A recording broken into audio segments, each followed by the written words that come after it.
నమస్తే, welcome to special drive. నేను రవిశంకర్ విళ్ళ.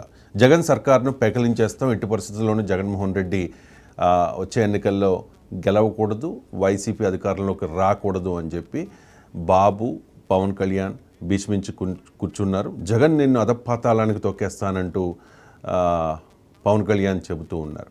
చంద్రబాబు నాయుడు చాలా అగ్రెసివ్గా జగన్మోహన్ రెడ్డి మీద కామెంట్ చేస్తూ ఉన్నారు, ఆరోపణలు చేస్తూ ఉన్నారు.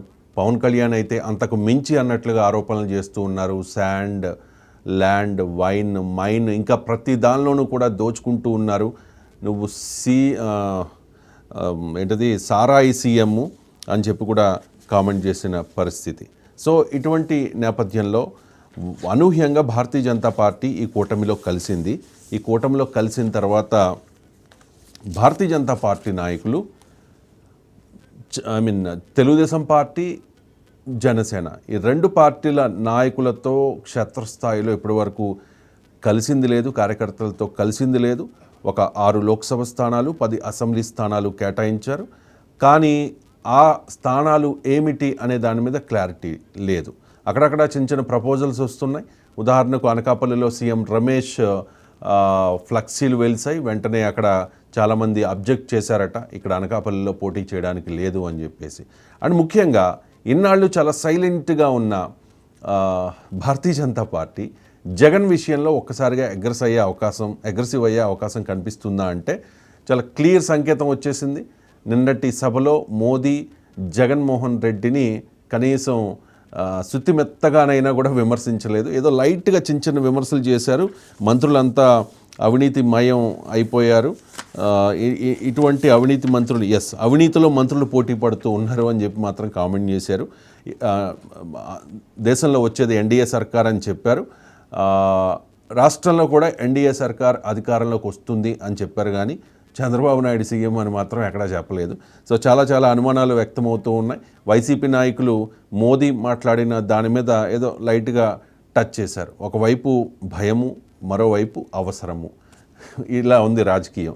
సో ఇటువంటి పరిస్థితుల్లో భారతీయ జనతా పార్టీ సపోర్ట్ ఉంటే ఖచ్చితంగా ఈ నెక్స్ట్ 5 ఏళ్ళు కూడా రాష్ట్రం అభివృద్ధి చెందుతుందని ఒకవైపు చెప్తూ ఉన్నారు. ఆఫ్ ద రికార్డ్ చాలామంది చెప్పేది ఏంటంటే కేసుల నుంచి బయటపడచ్చు అని చెప్పేసి.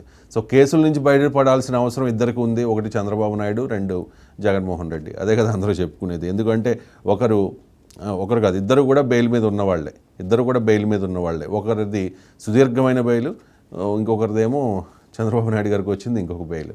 సో అదే పరిస్థితి. ఈ నేపథ్యంలో మోదీ ఎందుకు జగన్మోహన్ రెడ్డి విషయంలో కాస్త లైట్గా స్పందిస్తూ ఉన్నారు? ఏదైనా సాఫ్ట్ కార్నర్ ఉందా? తెలంగాణ సీఎం రేవంత్ రెడ్డి కామెంట్ చేశారు, బీజేపీ అంటే బాబు, జగన్, పవన్ అని చెప్పి. బాబు, పవన్ ఒక సైడు, జగన్ ఇంకొక సైడు. కానీ పరస్పర విరుద్ధమైన సిద్ధాంతాలు, పరస్పర భేదాభిప్రాయాలు, రాజకీయ ప్రత్యర్థులుగా ఉన్నవాళ్ళు ఒకే గూటికి ఎందుకు చేరతారు? 25కి 25 ఎంపీలు కూడా ఎవరు గెలిచినా కూడా భారతీయ జనతా పార్టీ ఖాతాలోకే వెళ్ళబోతూ ఉన్నాయని కూడా రేవంత్ రెడ్డి కామెంట్ చేసిన పరిస్థితి. సో జగన్ విషయంలో భారతీయ జనతా పార్టీ ఏం చేయబోతోంది? జగన్ విషయంలో ఎందుకు అంత సాఫ్ట్ కార్నర్ ఉండాల్సిన అవసరం ఉంది? దీనికి సంబంధించి డీటెయిల్డ్గా మనకి అనలైజ్ చేసేందుకు కృష్ణరాజు గారు జాయిన్ అయ్యారు, senior journalist and political analyst. Krishnaraju గారు నమస్కారం. నిన్న మోదీ గారు మాట్లాడుతుంటే చంద్రబాబు నాయుడు గారు, పవన్ కళ్యాణ్ గారు చాలా ఇంట్రెస్ట్గా, నిశితంగా గమనించారు. ఎక్కడైనా జగన్మోహన్ రెడ్డి మీద మనం మాట్లాడే దానిలో కనీసం 10% అయినా, ఇసుమంతైనా మాట్లాడతారా అంటే ఎక్కడా కూడా మోదీ గారు జగన్మోహన్ రెడ్డి గారి మీద మాట్లాడడానికి అంత ఇంట్రెస్ట్ చూపించలా. కారణం ఏంటి?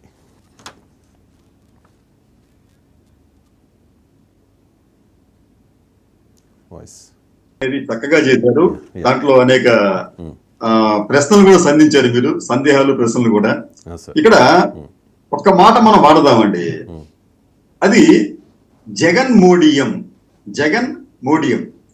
అనేది చాలా బలంగా ఉంది. గతంలో ఉంది, ఇప్పుడు కూడా కొనసాగుతుండటమే మనం ఖచ్చితంగా గమనించదగ్గ విషయం. అది గతంలో ఎలా ఉందంటే జగన్మోహన్ రెడ్డి గారికి, మోడీ గారికి మధ్యన ఒక చక్కటి అవగాహన ఉంది. భారతదేశంలో ఏ ముఖ్యమంత్రికి ఇవ్వనన్ని ఇంటర్వ్యూలు 23 సార్లు మోడీ గారు జగన్మోహన్ రెడ్డి గారికి ఇచ్చారండి. అపాయింట్మెంట్. భారతదేశంలో ఈవెన్ అతి పెద్ద రాష్ట్రం ఉత్తరప్రదేశ్, యోగి ఆదిత్యనాథ్ గారు కూడా అన్ని సార్లు ఇంటర్వ్యూ ఇవ్వలేదు. కేవలం 23 సార్లు అనేది అత్యధిక సార్లు మోడీ గారు జగన్మోహన్ రెడ్డి గారికి ఇచ్చారు. అంతేకాకుండా జగన్మోహన్ రెడ్డి గారు సంబంధించిన స్వామి కార్యం స్వకార్యం అంటే రాష్ట్ర ప్రభుత్వ ప్రయోజనాలతో పాటు తన ప్రయోజనాలను కాపాడే విషయంలో కూడా జగన్మోహన్ రెడ్డి గారు మోడీ గారిని కలిస్తే మోడీ గారు ఆయనకి అభయహస్తం ఇచ్చినట్టుగా మనకు తెలుస్తోంది.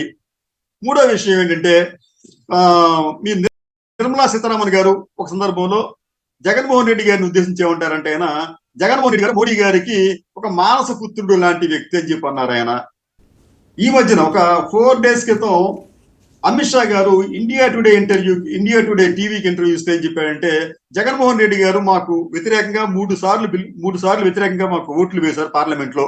అయినప్పటికీ కూడా దాన్ని మేము అర్థం చేసుకోగలం, ఎందుకంటే ఆ పార్టీకి కొన్ని పరిమితులు ఉంటాయి, అవసరాలు ఉంటాయి, పాలసీలు ఉంటాయి, కాబట్టి అట్లా చేయొచ్చు అని చెప్పి అన్నారే తప్ప ఎక్కడా కూడా మోడీ గారు కానీ అమిత్ షా గారు కానీ ఇద్దరు ఈ అగ్రనాయకులు ఇద్దరు కూడా జగన్మోహన్ రెడ్డి మీద పల్లెత్తు మాట అనలేదు. నిన్నటి సభలో కూడా మోడీ గారు ఒకే ఒక్కసారి జగన్ ప్రభుత్వం అన్నారే తప్ప జగన్మోహన్ రెడ్డిని వ్యక్తిగతంగా ఎక్కడా టార్గెట్ చేయలేదు. ఇది ఖచ్చితంగా గమనించాలి. ఎందుకంటే మోడీ గారు ఎక్కడికి వెళితే ఆ రాష్ట్రంలో తనకు ప్రత్యర్థులుగా ఉన్న వ్యక్తులను, అలాగే ముఖ్యమంత్రులు ఎవరుంటే అక్కడ వాళ్ళని టార్గెట్ చేసేవారు. మమతా బెనర్జీని చేశారు, కేజ్రీవాల్ని చేశారు, ఇతరులను చేశారు అట్లాగా.